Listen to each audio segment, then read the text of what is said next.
Recito ora una mia poesia.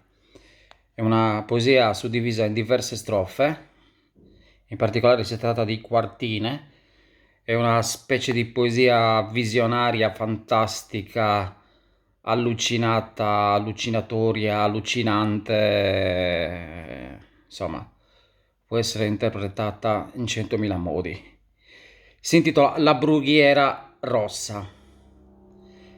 Scrivo qui prima della fine a chi il mio diario leggerà, seppur qualcuno ancora esisterà che dov'io son mi è ignoto al fine.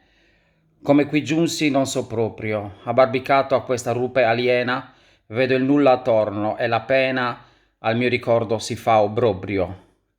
In qual tempo, in qual contrada, io non so ove son finito, ma il senso di terrore impietrito uccidemi e non v'è ni una strada.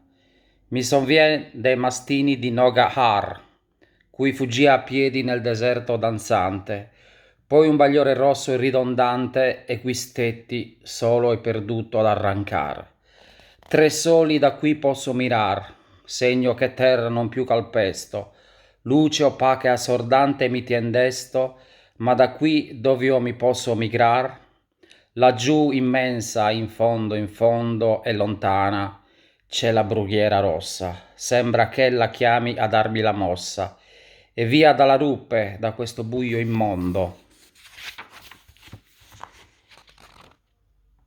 È vero, sì, la brughiera attende, unica meta mio cosmico smarrimento, attorno a me ignoto è il firmamento, ma devo andar, che speme non s'arrende.